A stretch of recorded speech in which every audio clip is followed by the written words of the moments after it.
मिले, संतोष हो, वो बात नहीं।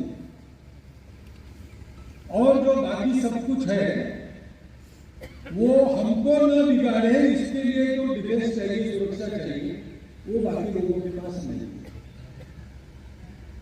मनुष्य सुखी हो, संतोष समाधान से जीवन काटे, दुनिया के कलह बंद हो, सर्वत्र शांति फैले, सर्वत्र समाधान रहे, और सब कुछ होने के बाद भी मनुष्य का सदाचार सद्भाव बना रहे। इस इच्छा से गत 2000 वर्षों में सब प्रकार के प्रयोग दुनिया ने करके देखे।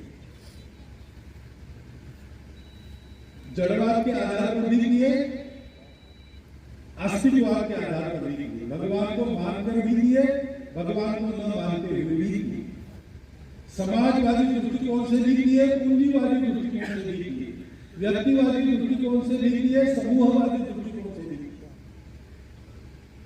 लेकिन सब आजमाने के बाद फल क्या मिलता है? साधन सुविधा बहुत बढ़, मनुष्य संपन्न हो गया। आज आप अपने घर में बैठकर दुनिया की किसी बात को गूगल बाबा के जरिए जान सकते हैं। किसी बात की जानकारी की कमी नहीं है। अभी तो घर बैठे बाजार भी आप कर सकते हो। यहाँ से एक क्लिक से अमेरिका में बैठे अपने मित्र से या अपने रिश्तेदार से बात कर सकते हो। बहुत सुविधा हो गई। पुराने समय में यात्रा करते थे लोग, पैदल जाते थे, बिहड़ वनों में से जाते थे, कुछ लोग पशुओं के द्वारा मारे जाते थे, कुछ लोग डाकुओं के द्वारा भेज जाते थे। जो जाके सही सलामत वापस आता था तो उसका उत्सव होता था, क्योंकि यात्रा में जाकर वापस आना आसान बात नहीं। लेकिन आजकल कुछ नहीं, बस ट्रेन से लेकर तो हेलीकॉप्टर तक सारी सुविधाएं उपलब्ध है। जहां लोग जन्म जन्म में एक बार जाने की इच्छा करते थे, मानस सरोवर है, गंगा सागर है, ऐसे जगह आजकल हर साल जाकर आने वाले लोग, इतनी सुविधा है। लेकिन दुनिया को दुख कम नहीं हुआ, दुनिया के कलह मिटे नहीं और बढ़ गए। अभी कलह बंद हो गया, ऐसा लगा तो यूक्रेन का शुरू हो गया। यूक्रेन अभी खत्म नहीं हुआ तो इसराइल हमास संकट शुरू हुआ। ऐसे साल भर चलते रहे, झगड़े थमने का नाम नहीं।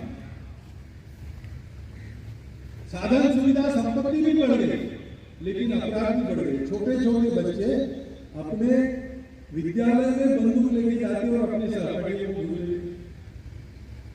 मानसिक विकृति बढ़ गई, परिवार टूटने लगे, घटस्फोटों का प्रमाण बढ़ने लगा। ये सब हो रहा है।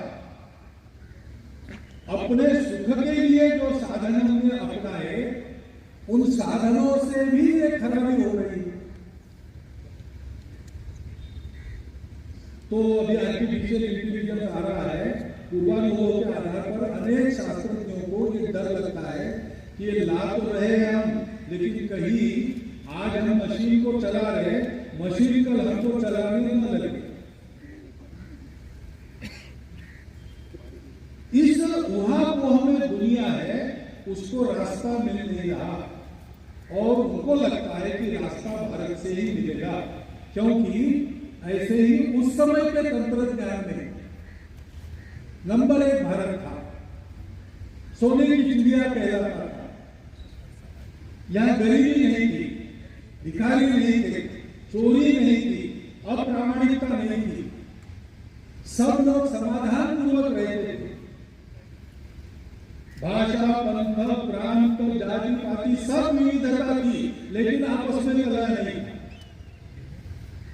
ऐसा एक नहीं, दो नहीं, 3000 साल तक भारत रहा।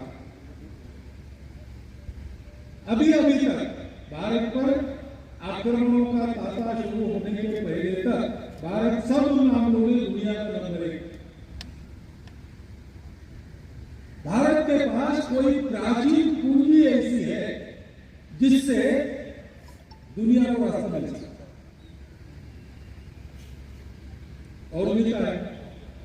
अभी G20 हुआ, G20 में मुख्यतः आर्थिक और भू राजनीतिक मामलों का विचार होता है, वो भी अर्थाधारी का विचार होता है।